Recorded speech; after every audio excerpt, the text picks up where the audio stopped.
Hi, welcome to today's book review. Today we have Think and Grow Rich by Napoleon Hill. Examine the first 100 people you meet and ask them what they want most in life. 98% will say they don't know. Press hard on them for an answer, and few of them will say they want money, some will say they want fame, others, security or social recognition. Others, maybe they want to create something, they want to write, they want to drink, they want to do other things. But trust me, fortunes and success doesn't come through vaguely wishes. They come through a strong desire, having a definite plan, and controlling all these things by the spirit of persistence. You are welcome to today's book review. Thank you for joining my life. I am Sylvia. I see you. How are you doing? How was your day? Otto Kipling, I see you. How are you doing? K Archie, I want to mention the name right. 002. Thanks for joining. How are you doing? Today, I want to study how to think and grow rich. How to think and grow rich, guys. How can you think and grow rich? By Napoleon Hill. So I give you 10 big ideas from that book, and when I posted this book review, I had a lot of feedback. I had a lot of people talking to me about this book, and I could group them into two categories. First, some people said they have read the book before, but they never finished the book. The second category, they say that they read the book, but they didn't understand. Now, I believe that the principles in these books are very, very deep. The principles in the book Think and Grow Rich are very, very deep, and that's why a lot of people read and then they don't understand, because I believe that it's not the first book that you should read, because it is not a foundational knowledge. It is a knowledge really built on, Napoleon Hill researched 500 successful people in America, and these people included John D. Rockefeller, the man who was the most richest in the United States. He also involved Andrew Carnegie, who followed next after John D. Rockefeller. So these guys were really top guys, and the things that they knew were very deep.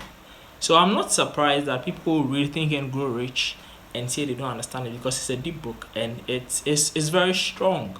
And if you read it and you understand it, that's nice. So I'm here to just break down and give you 10 big ideas from the book for you to understand, guys.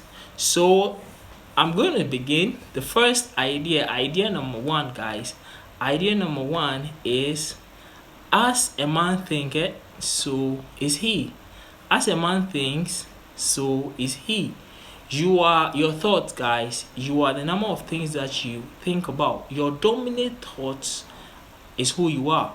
Have you ever thought about thinking about who you are or trying to know who you are as a person? Don't worry, just focus on your thoughts. What do you think about most of the time? What are your dominant thoughts? What do you think about most of the time? Amaya, thanks for joining the live. You are welcome. So I just started with idea number one. As a man thinketh, so is he. You are what you think most of the time. And you don't have to forget this. You are what you think most of the time.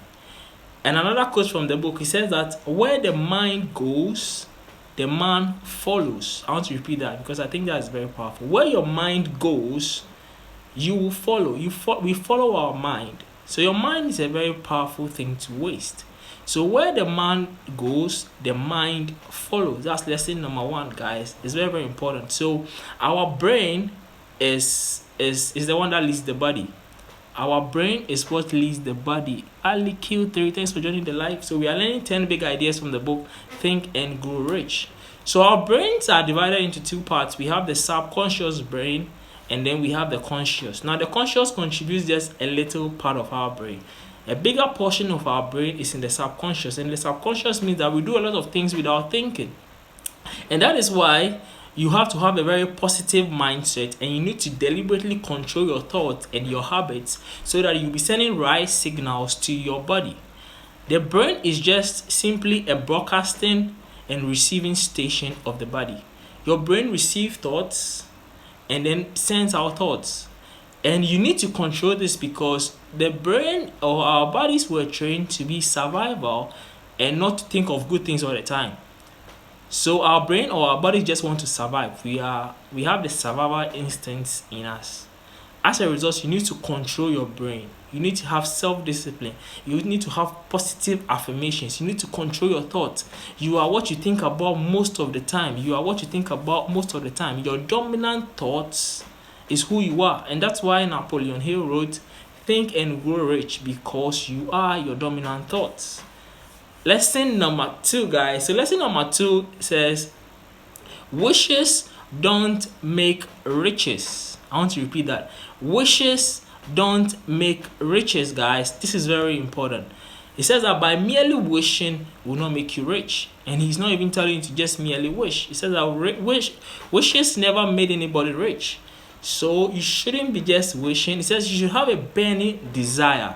Have a burning desire. He says that not merely dreams, but desire. Not merely dreams. If you want whatever success means to you, if it's a fortune, if it's fame, if it's money, if it's security, you need to have a burning desire, not a mere wish. You need to have a burning desire, not a mere dream. You need to have a burning desire. So he said that those who succeed are those who have a burning desire for what they want. Have passion for that thing. That is why when we're studying mastery, we said that the people who become masters in their field have passion for that field. You need to have passion, not just a mere wish. Yes, Salifu, thanks for joining my life. Salifu says, burning desire. That is true. You need to have a burning desire for what you see as success. And that is what Napoleon Hill preaches in his book. He says that you need to have a burning desire. Really, really. So go deep into yourself and ask yourself, do I really want this? Because life is going to test you and ask you whether you want this before it's going to give to you. You need a burning desire. Idea number 3, guys, plan your course. Idea number 3, Napoleon Hill says, plan your course. He says that turn your desire, turn your passion, turn your goals into a plan. If you don't do that, you never start. So don't stop at desire. Desire is very good. Passion is very good. But don't stop there because it's insufficient. It is not sufficient, guys. You need to plan your course. Plan the course. Now, plans have 2 characteristics for them to work. The first characteristic of a plan is that it has to have a deadline. You can't have a plan that I want to be a millionaire, or have a plan that I want to marry the best person, or I want to finish school or something, and don't put a time to it. Put a time stamp to it, because that's how our minds work. If you tell your mind that I'm going to finish this at this and this and particular time, your body moves according to that plan. But if you tell yourself that, anytime works, I'm going to do it anytime, trust me, you'll never get it done. One characteristic of plan is what? Put a deadline. The second is keep it simple. Keep your plan as simple and as clear as possible. Your goals and your vision and everything that your desire and everything that you want to have, your plans, keep it simple, because the simpler the better. As simple as possible, and be very, very clear. Very, very clear. If you want $1 million, write $1 million.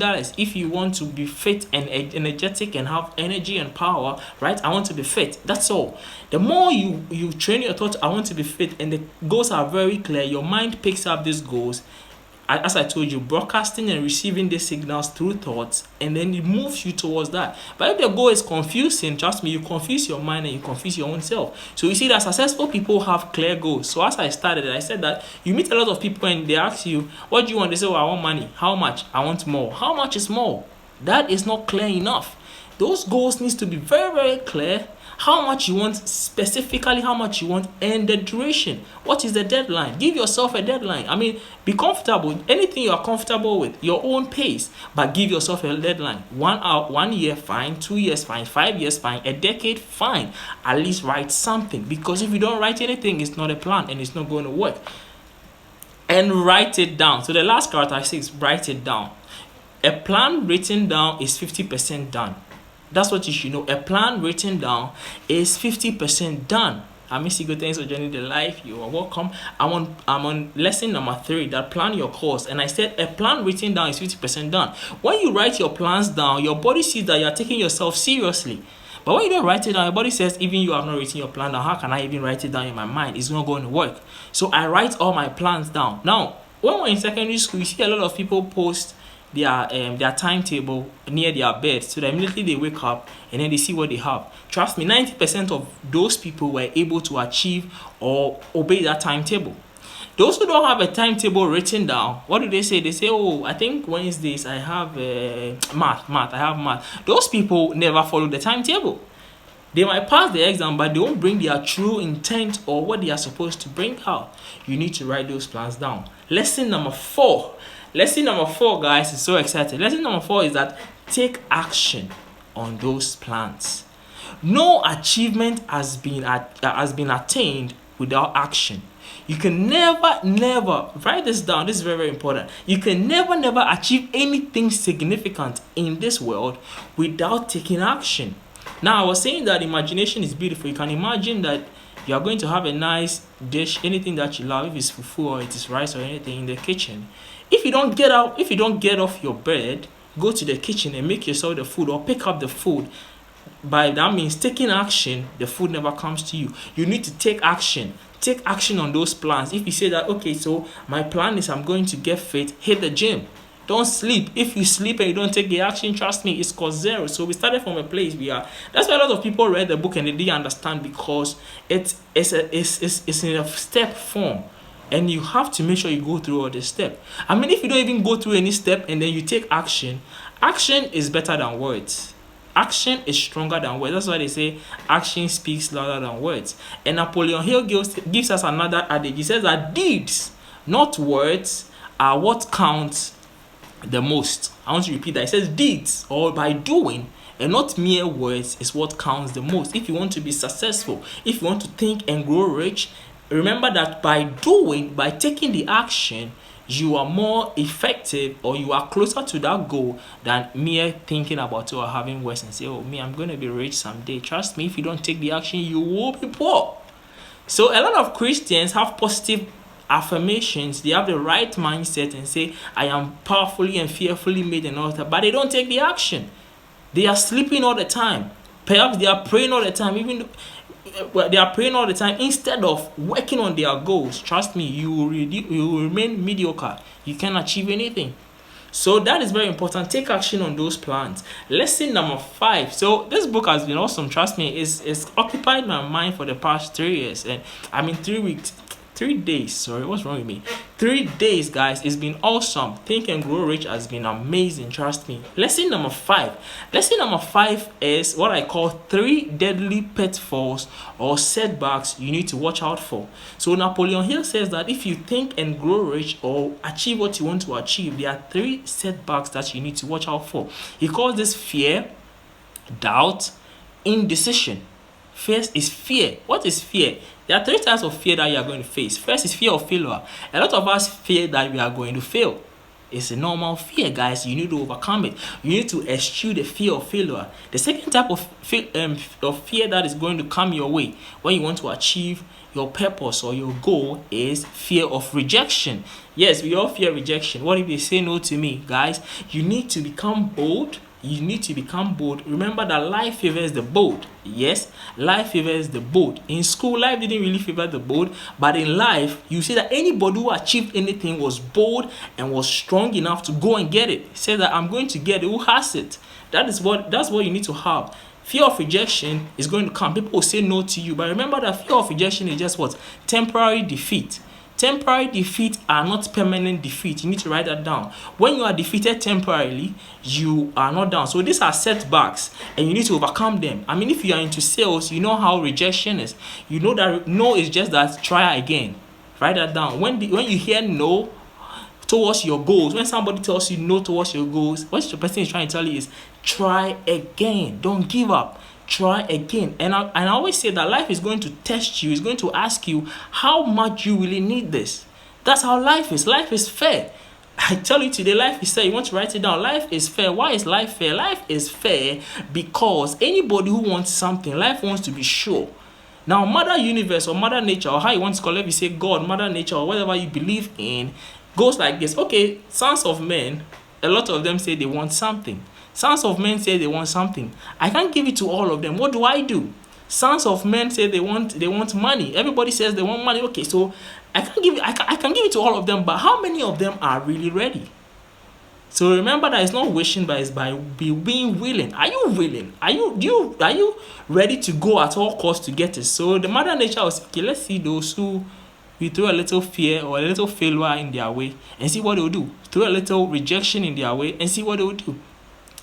How you respond to rejection is very, very important. So remember that no means what? Try again. The third type of fear that you are going to face is fear of criticism. Some of you are afraid of criticisms. Guys, when people criticize you, they just want to ask you, how much do you need this? You are going to face the fear of criticism. That's the third type of fear that you're going to face. Fear of criticism. Now, when people criticize you, don't worry. Still don't give up. Push and push. Fear of criticism is just telling you that people don't believe in your dreams. Trust me, Mother Nature cannot stop a person who is unstoppable. Mother Nature, I'm telling you that the universe cannot stop anybody who is ready to go and get what he wants. And I'm going to prove to you in the Bible. How much more human beings? I'm telling you that the universe cannot stop anybody who has made his mind that I'm going at length to get what I want. How much more Mother Nature? Let me show you why this is true. And God confirmed it in the book of Genesis. So when I was reading the book, I had to take my time, and this thought came into my mind about building of the Tower of Babel. If you are a Bible scholar, or you went to Bible school, not Bible school, you're in children's service or something, you know the story. If you don't, I can tell you right now. So in the book of Genesis, when God created man, not very long after God created man, a group of people came together and they said they wanted to build the Tower of Babel, a very long tower. They said they wanted to see what is inside the skies. You understand? So they started building. They were together. They made up their mind. And then God and the angels came down. So it's in the Bible. Perhaps if you're interested in the quotation, you can DM me or something, or write a comment when I post this video. I'm going to give you the quotation. And then they said that they were going to do this, and God and his angels came down and said, look at man. Man has decided to build a tower. And when men decide or make a decision to do something, there is no stopping them. Yes, that's what God said. God said when men decide to do something. So in the book, Napoleon Hill says that these things will work even if you think negatively, but he said that he wants you to use these secrets or these laws in a positive way, because if you do that, the law will catch up with you. If you do evil, evil will catch up with you. So if you make up your mind that you're going to get something and you have the spirit of persistence, nothing can stop you. That's what I want to say. So even your parents cannot stop you. Nobody. Mother Nature cannot stop you. Mother Nature will just have to give it to you. Say that this guy is relentless. This guy is undaunted. This guy is not giving up. You are defeated when you quit, not when you fail. You want to write that down. You are defeated. A man is defeated when he quits, not when he fails. When you fail, you are not defeated. Until you are defeated in your own mind, that is when you are really defeated. So that's about fear. I move to doubt. Doubt is just a brother of fear. They are just twin brothers. Doubt says that I'm not enough. Not believing in yourself enough. Not believing that you are worth it. Not believing that if anybody is going to succeed, then it's going to be you. You need to change that mindset. You need to tell yourself, the problem of man has never been ability. The problem of mankind has never been inability. That's why even disabled are saying that it's disability, not inability, because it's true. Your ability is not in question. The human potential has been proved time and time again. Man wanted to fly and man flew. Man wanted to electricity bulb or a light bulb, man did it. Man will do everything. Today Elon Musk says that he wants to go towards space and he's building his rockets and all that. He will be possible if he doesn't stop. You understand? Bill Gates said he foresees and dreams that there's going to be computers in every home in the next 10 years or something. He said that in the 90s. And then he made Microsoft. He made billions of that because he foresaw and then he pursued it. Man is unstoppable. His abilities are unstoppable. Just that, are you going to persist? That's our only problem. Our problem is persistence. So don't have doubt.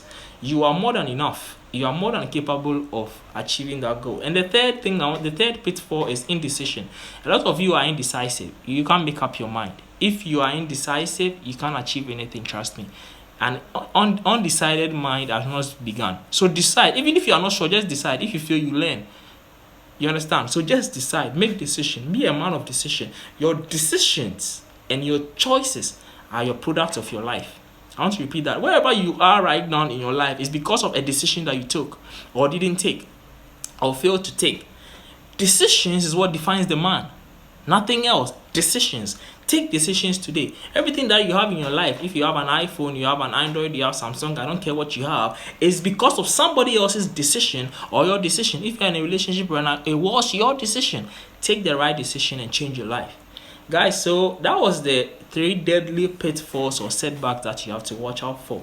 So point number 6, lesson number 6 is 2 tricksters, guys. 2 tricksters to avoid. The first trickster just means that things that are going to trick you when you think and you want to grow rich. 2 things are going to trick you. The first one is failure. I talked a lot about failure. Failure is a trickster, and that's how Napoleon Hill mentions this in his book. He says that failure is a trickster. It comes to trick people and see those who really want it. You understand? So failure will come your way. Remember that failure is what? Temporary defeat. Temporary defeat is not permanent defeat. A lot of people, when they are defeated temporarily, give up. So failure is a trickster. It comes to trick you. Okay, let's see. Son of men are making noise. They want this. Let's let them fail and let's see those who really want it. Because those who really want it will get up and try again and fail again and try again and fail again. How many times have you tried? Now, if you know Mr. Thomas Edison, he tried 10,000 times to make a light bulb, to invent the light bulb, and he failed 10,000 times. When he was asked, he said, I didn't fail 10,000 times. I learned 10,000 times how not to make the light bulb. How many times have you tried? How many times have you failed? You fail some more, but you are only defeated when you give up, guys. It's a beautiful book, and if you haven't seen it, well, I'm coming to give you 10 ideas from the book. I'm on idea number 7. My personal favorite is idea number 8. So you can read it, but this will break it down for you to understand everything. Idea number 7, guys, is opportunity comes in disguised forms of misfortune and temporary defeat. So opportunity is also trickster number 2. Opportunity comes in disguised forms, and that's why a lot of men don't recognize it, because opportunities doesn't come straightforward. It comes in disguised forms, guys. So that is very, very important. It says that, so in the book it mentions 2 people. One is Darcy, and Darcy and his uncle went to a gold mine. They were living around a place where golds were being found. So what Darcy said was, he and his uncle, they said they were going to drill for gold. So they bought a drilling machine, a very simple tool at that time. This is in the 80s. And then they drilled, and then they found gold. They found gold, and then they sold it, and they had a lot of money. But then they saw that there could be more gold in this place because it was a gold area, right?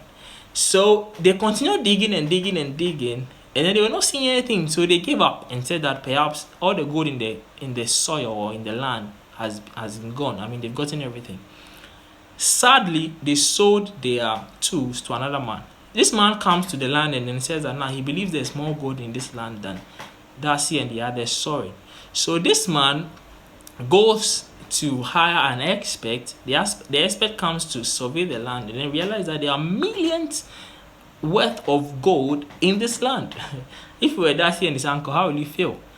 And the guy only had to dig 3 feet deep. 3 feet, just 3 feet. That means Darcy and his uncle were very close, and that's how opportunity works. When you give up too quickly, what is called a 3 feet opportunity they gave up, and the guy actually made millions. When the guy was interviewed, he said that I'm not going to give up until I've heard an expert advice. You want to write that down. Don't give up until you've heard an expert advice on the matter. It's very, very important. So opportunity is a trickster.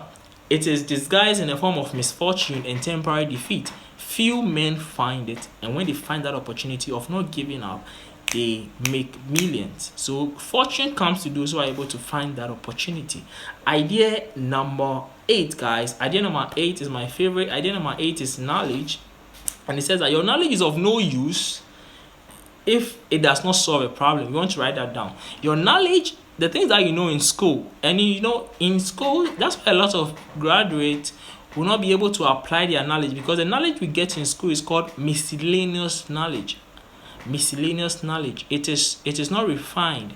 Knowledge needs to solve a problem. So knowledge needs to move to wisdom. So guys, knowledge is not power. You want to write that down. That was one of the striking things I saw in the book, and I agree 100%. Knowledge is not power, guys. Knowledge is not power. It is the use of knowledge.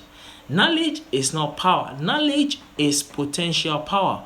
Knowledge should be used for the benefit of men before it becomes powerful. So knowledge is not power. Knowledge is potential power. Wisdom is applied knowledge. So wisdom is powerful than knowledge. You might not know how the mobile phone works, right? You might not know how the mobile phone works, but that does not matter. As far as the mobile phone is able to solve your problem, you are way to go. You are fine.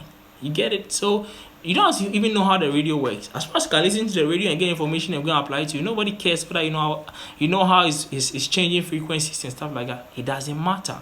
So guys, this is very, very important. So your knowledge is of no use until you can solve a problem. Secondly, about knowledge, the world doesn't pay you by how much you know. You want to write that down.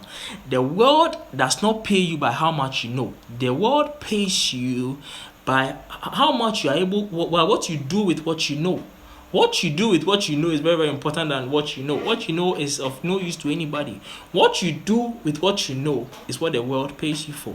So the person who created Instagram had that knowledge, and then he used that knowledge to create Instagram. So science is good, but technology is better. We love technology. I mean, my grandmother in the house doesn't know what science is. She doesn't care about it, but she knows what a mobile phone is, which is technology, and she's using it and she's fine. So guys, focus your knowledge and your knowledge into solving a problem or doing something, or else it is of no use, and that is very, very important. So lesson number 9 is that don't let your schooling interfere with your education. Yes, there's a difference. There is schooling and there's education. These two are not the same. Don't let your schooling interfere with your education. This is very, very important. This is very, very important. An educated person is somebody who knows what he needs to learn without violating other people's rights. That person is educated. Schooling means you've gone to school and gotten a certificate. That's fine. But knowledge, education, is the person who knows what he needs to know without violating other people's. Do you know what you need to know? Do you know the information that you need to know? So you don't have to go to school. If you know what you need to know to get what you want, you are fine. Without doing legally and morally. Of course, if you are a person of faith, then you think about morally. Now, what is the essence of your education if you are miserable, if you are frustrated, if you are poor, and if you are an underachiever? What is the use of your certificate? What is the use of that paper if you have nothing in your head? If you can't be creative and do anything for yourself, your certificate rots. What is the essence of your certificate if you can't solve a problem in your house? Will people say, oh, you have what? You can mention them, your masters or anything, and you can't solve a problem. You can't solve anything. You can't apply that. So you see, applied knowledge is of much use than knowledge itself. Knowledge is raw data. Nobody needs it. What we need is information. It needs to have meaning, and that is very, very important. So guys, you need to think about it. So last but not the least, we talk about last idea but not the least, we talk about so I've talked about education, I've talked about knowledge. So I want to give you the last idea, guys. Christina, thanks for joining, much appreciated. How was your day? I hope your day was good. Okay, so the last idea is that work with whatever tools you have now. Work with whatever tools you have now at your command and at your disposal.